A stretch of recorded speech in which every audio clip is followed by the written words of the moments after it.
First up is Adam Matic, and he's gonna speak to us about a robotic arm. Adam, can you share your screen? And okay. Take it from there. Just wait a second. I just want to say this is an interactive talk, meaning that the talk's going to be roughly 5 minutes. You have 5 minutes, everyone, to come up with questions.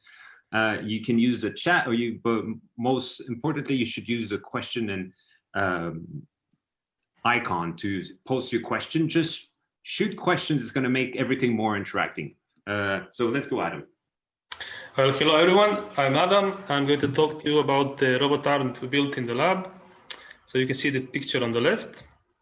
So the PhD question that I have is, what is the perceptual basis of sensorimotor control? Which means we are taking seriously the principle that we can only control what we sense, or we control the perceptual variables. So we're using tracking, tracing, and drawing, and creating simulations and robots, so with human participants.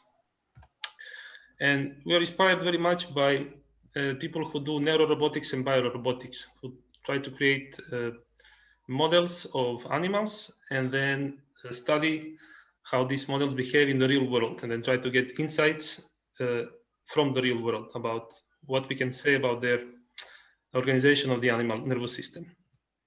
So we designed, built, and programmed the robot arms from scratch, which means that 3D printed arm segments, 4 degrees of freedom, and then we added a pen and a Wacom tablet to sense the pen pressure on the tablet and the angle of and the position also. We can record it. So it's not state of the art, but it's low cost and customizable robot. You have for the visual system, very low resolution camera with some large delays for image recording, processing, and sending to the Arduino, which is comparable to human visual system in terms of how long is the delay. And there's also noise in detecting the marker position. So basically the camera is just detecting where is the green dot in the image, and then sending this data to the Arduino. So here you can see a robot's behavior on the left. And you can see it's moving in a circular pattern. But on the right, we can see its perception, but it's actually the visual input of the robot, which is an advantage of the using robots as a model in this kind of research. You cannot take like mouse's perception if you're using a mouse model. This is the diagram of the 2-level control hierarchy that's used in this model. So I can talk more about this in detail later. So we have a top-level loops with visual and pressure and tilt control, and then lower level loops that are on the Arduino that are much faster for the kinesthetic control. So they are not controlling joint angles, which is standard in robot control, but sort of synergies of multiple output variables and constructed input variables. This is inspired by spinal and supraspinal arm control structures and simulations by William Powers. So we were looking for features of biological movement in this machine, and we found several things. So one of them is isochrony, which means if you move from a point to another point in a straight line, it doesn't matter too much how long is the distance you are moving. You're going to move roughly at the same duration of time. So the robot moves roughly about 1.5 seconds, and this was found similarly in humans and other primates. And this is achieved without pre-planning the duration of movement. In the same task, we found the bell-shaped speed profiles, which means that the speed profile looks like a bell. In humans and primates, it's mostly a bit more symmetrical, at least what has been found. And in this robot, it's a bit asymmetrical. Also, it was achieved without planning the speed profile.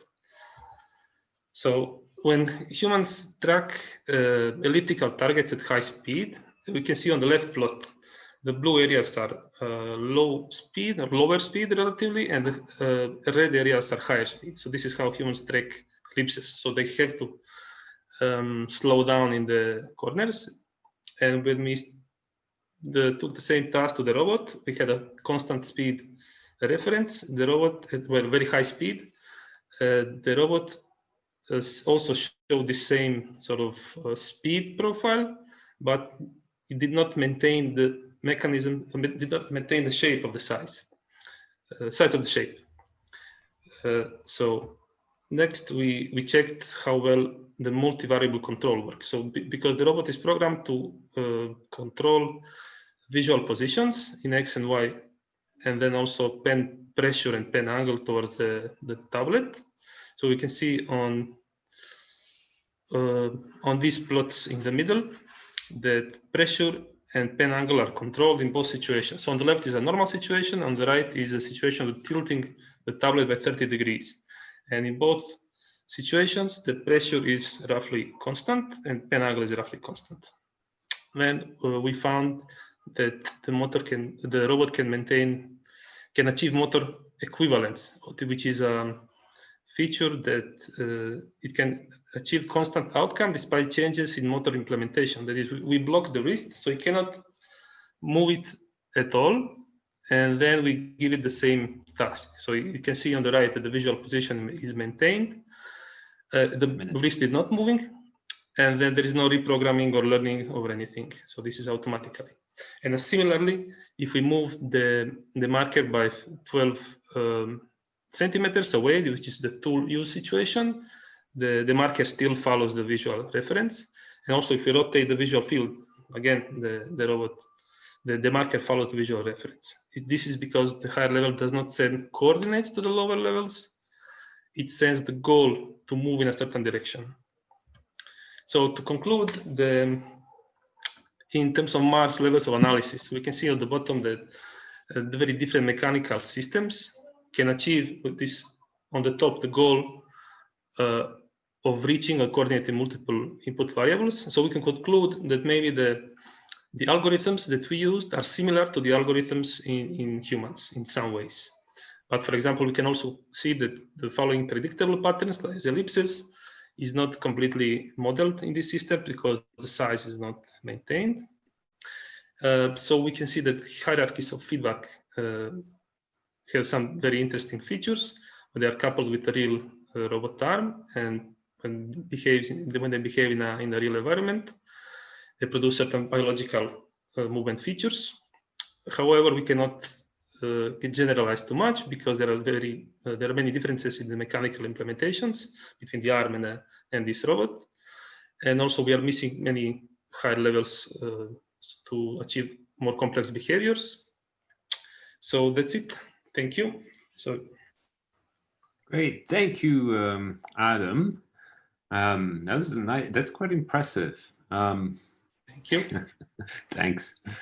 All right, we already have a question from the audience. Okay. James Hermes is asking,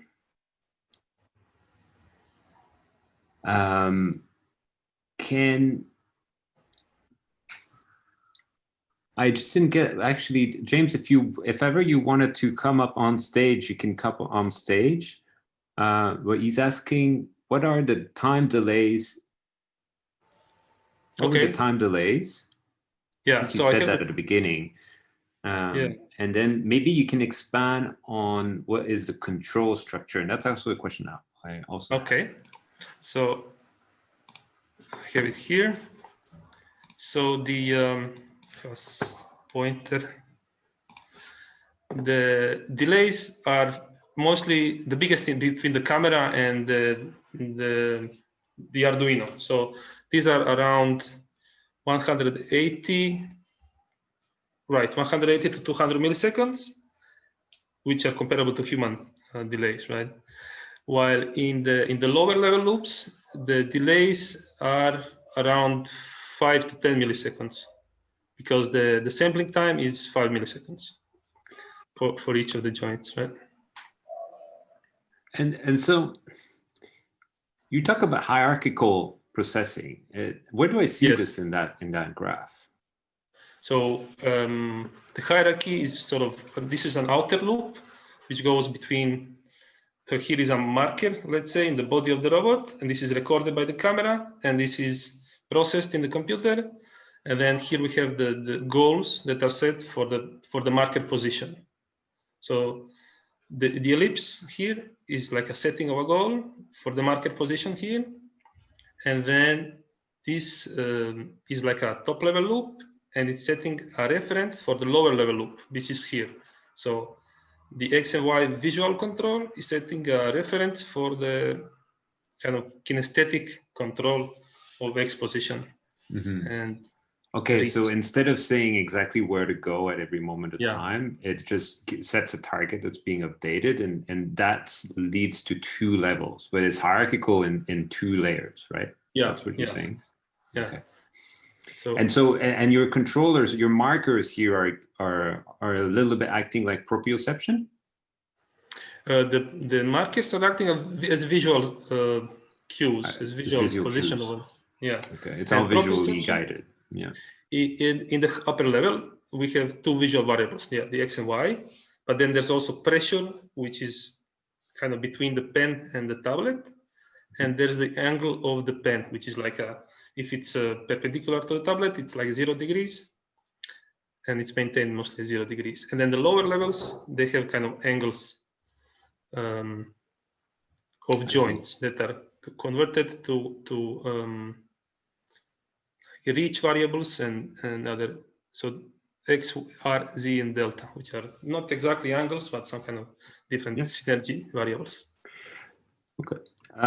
Another question is, so you focus on your isosynchrony and your speed profiles as matching that of human behavior, I guess, of yes, probably mammals. So why is so, like, is this an issue in the field, or do you expect that you have this? That is there a reflection of the fact that you're using a hierarchical processing in this?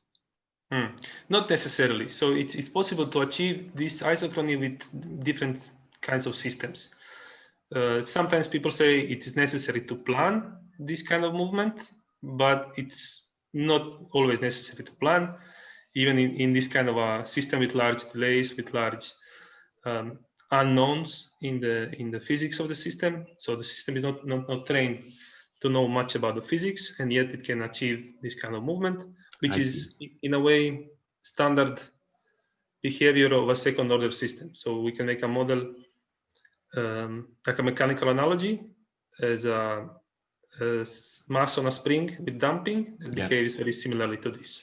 Right. Okay. So in that sense, there are some parallels between the mechanisms with which the biological control is being made and your system. Yeah. In the sense that it learns to control the mass spring system. It behaves similarly to a mass spring system. Yeah. Okay. Analogously. And then you talked a lot about the tilt. Yes. What changes when you're tilting? In the experiment with tilting, so here we change the tablet angle. So you can see maybe on the screen the tablet is tilted by 30 degrees. So the pen angle remains constant at 0 degrees, which is the angle of the pen toward the tablet, which is now tilted. However, in the lower part, there is the angle of the surface of the hand or the palm toward the surface of the table, let's say. Right. And when the tablet is parallel, then the hand surface is parallel also to the table. And when the tablet is tilted, then the hand surface is parallel to the tablet, but not parallel to the surface. Okay. So James Hermes also has another question. Thank you, James, for your question. He's asking, he's saying, well, it's interesting that you found, this is a little bit with respect to what we were saying earlier, that you find that many patterns are matching the human control. And the question is, how many parameters did you have to tune in order to observe these results? How many parameters? Well, each of the loops, just a second, right. Each of the loops has 2 parameters. So these are proportional derivative controllers.